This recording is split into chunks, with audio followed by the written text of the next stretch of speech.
everyone, welcome here to TalkFCB and welcome back to the channel here today, guys, where I'm sure that you are all absolutely buzzing still after that stunning victory in the Joan trophy last night. 5-0 from Barca. What a performance that it was. And only a few days, of course, until the brand new La Liga campaign gets underway. Now, today, we've got plenty of words coming up from Joan Laporta, the Barca president there, on registrations at the club. And we're also going to be having Hansi Flick's view on Inigo Martinez's departure. We're going to be talking all about the stunning display from Fermin yesterday. And could we see a La Liga match from Barca in the United States this season?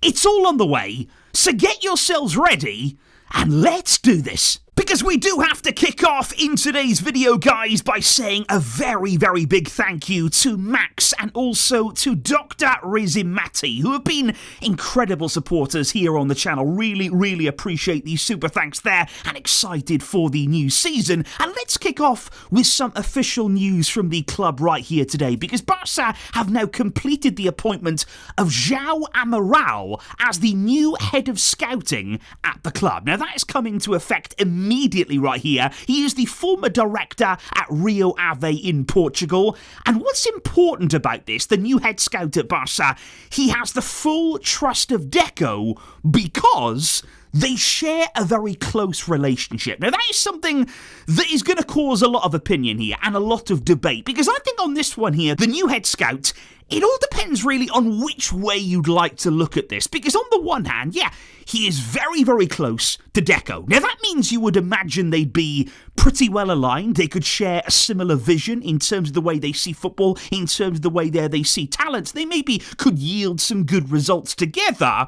But on the other hand, in my opinion, I guess my problem is this seems very much like what we've seen at the club over the past years.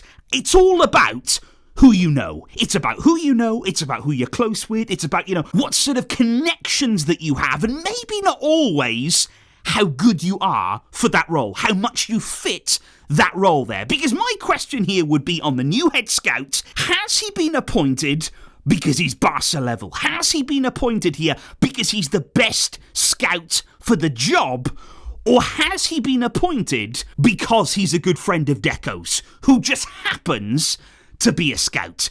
I think only time is going to tell. The jury is going to be out. We're not going to make any judgments here before we've seen the work of this new man. But let's hope it's the former. But indeed, guys, then we do move on to a whole different debate, and this one in itself is very, very interesting indeed, because could Barca soon be playing a match in the United States of America? Now, I'm not talking about pre-season, I'm not talking about post-season, I am talking about a regular season La Liga game in the USA. Now, there are serious rumours right now that Villarreal against Barca in La Liga could be played in Miami in December at the Hard Rock Stadium. That is something right now that is being worked on in the background. There's going to be a series of meetings this week, starting with the RFEF. They need to be consulted and they need to approve this game going ahead. Then UEFA need to be informed. CONCACAF as well will need to be in the loop. And what is interesting about this game is that it's the final game that we play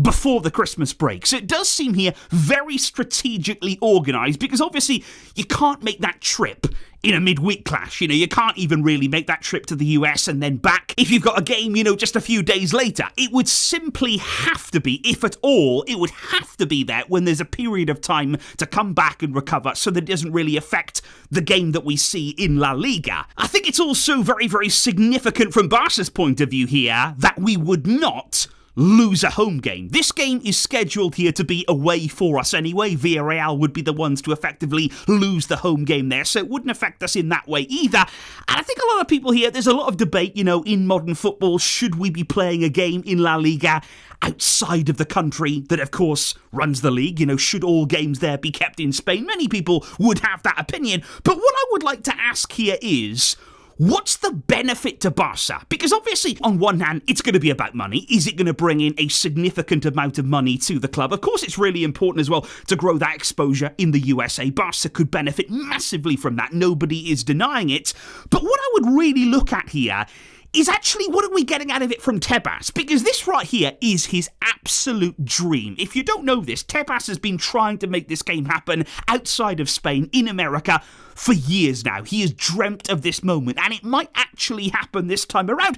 And I would just ask the question, we're helping him out with this. We're going to be one of the big teams leading this operation. We are going to be the statement team playing in America. If it happens, what's Tebas doing for us? We seem to be helping him. We seem to be quite on board with his ideas and his plans. What is he actually doing in return here? Why are we being made to constantly suffer in La Liga? Suffer as a result here of his restrictions? And I just think right here, these days, it's a very peculiar relationship between Laporta, between Tebas. We seem to be helping him out. We seem to be quite on board. We seem to be doing things really without asking too many questions for him. And I think if anything these days, it is not actually Barça. It is not actually Laporta that is very much against Javier Tebas.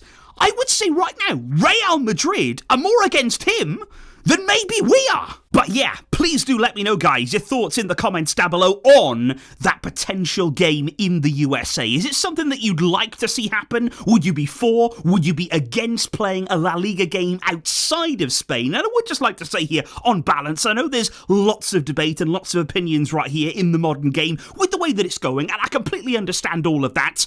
But on the channel right here, I know we do have incredible support from the fans in America. There is so much passion there, so much excitement and enthusiasm for Barca. Nobody could doubt that at all. And I just think the reality here is that at some stage, I think it is just going to happen. It is something here that is certainly getting closer and closer with every year. Could this finally be the year where Barca do take that plunge, where La Liga does indeed take a game outside of Spain?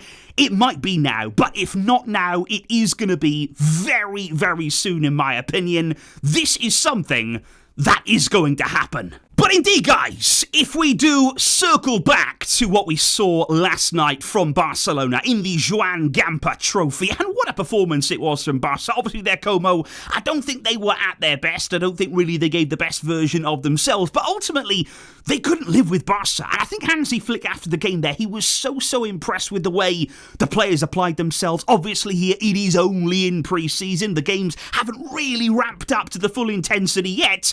But hey, that is exactly what you want to be seeing there. Such energy, such enthusiasm and persistence in our play there. Just the way that we were winning the ball back was so encouraging. But of course, guys, we have to talk here about Fermin Lopez. He was the man last night who got the MVP award in the Joan Trophy, and boy did he deserve it, because the 2 goals that he scored there in the first half, just outstanding. And we spoke about it there, when he's picking the ball up in that pocket of space, in that number 10 role. You look at him right now, his skill set, the way that he can chip in with goals, the way that he makes those late runs, the way that he can find space. He is so dynamic in those areas. What you'd have to say is, you look at him as a player, he is perfect for Hansi Flick's system. He is absolutely perfect for the system that we have in place here at Barca. And I just think the sky is the limit for him this season. You know what's staggering? Is that we were talking about him, not too long ago.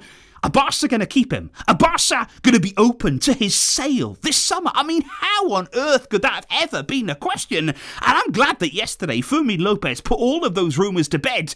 He said the Culés can rest easy because I want to stay here. It's my dream and I'm going to be staying. I'm happy to help the team. Many things have been said in the media, but I'm going to continue defending these colours and working as hard as anyone. So it's great news here to see that he is going to stay, that he's going to continue to grow and be part of this club, because that's the beauty of it as well. I still don't think we've seen anywhere near the best of Fermin Lopez. This is somebody who still has a huge ceiling. Flick will continue to improve him. He will continue to get experience as well at the top level and playing in the very biggest of games. I'm just excited. He is one of those players ahead of the new season. I can't wait to watch them. I cannot wait to see the kind of goals that he's going to score.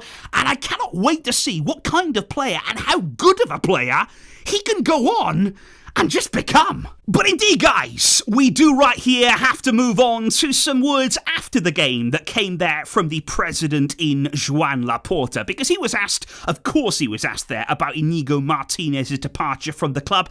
And I've got to say, guys, after listening to Laporta, listening to the tone, the kind of words that he was using, we were kind of wondering, who prompted this move? Was it Inigo, who was desperate there to go and accept the highest salary that he will get in Saudi Arabia, or was some of it from the club? And I've got to be honest, guys, after hearing Laporta, more of me now believes that the club, and certainly the board, they were more than happy to accommodate Inigo Martinez's exit, because Laporta openly said, Deco already said that we had 5 centre-backs and that one needed to go. He said, I think that he would have loved to stay here for one more season, but this train only passes once. They're talking about the Al Nassr offer. He said, I think Inigo made a good decision on a family level. He came for free, and we already spoke before that if an opportunity came in, we would let him go. So Laporta openly saying there that maybe Inigo would have liked to stay. Maybe if that offer didn't come in, Barca had already told him that, look, they'd let him go, they'd accommodate any exits,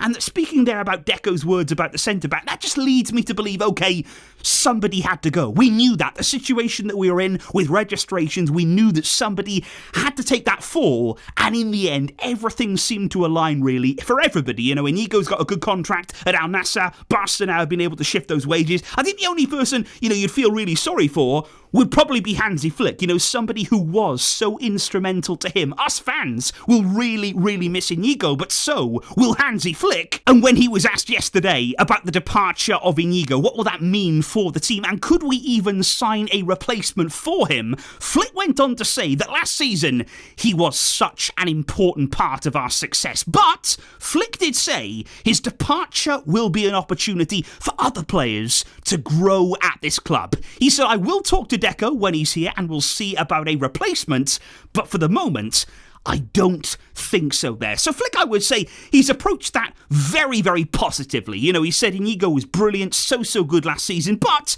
there will be opportunities now for others to grow, to step up and really rise up in his place. And as you can see there, Flick, I think, realistically knows no replacement at this stage is going to be able to be signed. The club are not in the position to do that right now. It's unfortunate because usually when you lose a player, you look to replace them in your squad. We've lost real quality, but let's hope that those from within, those already at the club, can step up and fill the huge void left behind by Inigo. Because indeed, guys, speaking right here about registrations, about FFP, got a brilliant super thanks, I've got to say here, from Augustine. He says, I'm excited to return to the 1-for-1 rule, simply so that we could all retire from being FFP experts. I mean, seriously, I think I could switch careers if I wanted to. I know, I feel like right now, I'm probably a qualified accountant. I think we probably all are. Maybe we should all be applying for new jobs. That might be something that we have to do if Barca keep putting us through this.